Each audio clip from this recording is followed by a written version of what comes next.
Sementara itu, saudara, melalui media sosial, pengacara Alvin Lim, anak perempuan advokat tersebut terlihat menantang Kapolri Jenderal Listio Sigit Prabowo. Sosok gadis remaja ini adalah Kate Victoria Lim.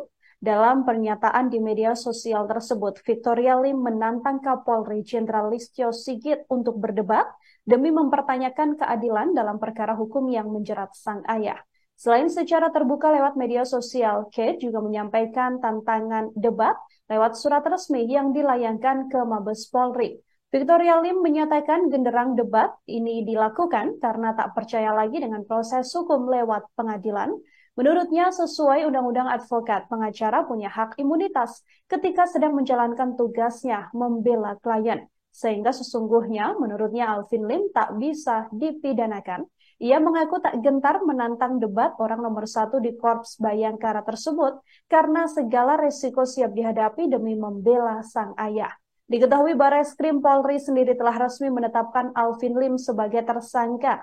Pengacara tersebut menjadi tersangka atas dugaan ujaran kebencian dan juga fitnah hingga dugaan penyebaran berita bohong imbas kasus Kejaksaan Sarang Mafia. Penetapan tersangka ini telah ditegaskan oleh Direktorat Tindak Pidana Cyber Barreskrim Polri, Brigjen Adi Vivit.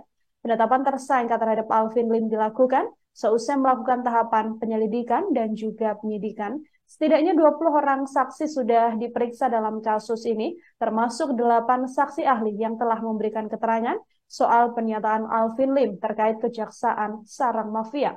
Alvin sendiri dikenakan pasal terkait Undang-Undang ITE, tentang peraturan hukum pidana yang kemudian akan dijerat hukuman penjara.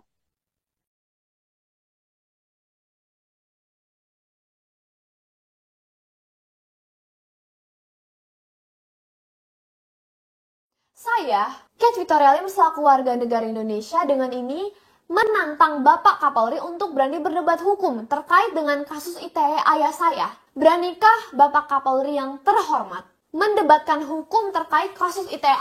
Saya, Kate Victoria Lim selaku warga negara Indonesia dengan ini menantang Bapak Kapolri untuk berani berdebat hukum terkait dengan kasus ITE ayah saya. Beranikah Bapak Kapolri yang terhormat mendebatkan hukum terkait kasus ITE? Saya, Kate Victoria Lim selaku warga negara Indonesia dengan ini menantang Bapak Kapolri untuk berani berdebat hukum terkait dengan kasus ITE ayah saya. Beranikah Bapak Kapolri yang terhormat mendebatkan hukum terkait kasus ITE? Saya, Kate Victoria Lim selaku warga negara Indonesia. Terima kasih sudah nonton. Jangan lupa like, subscribe, dan share ya.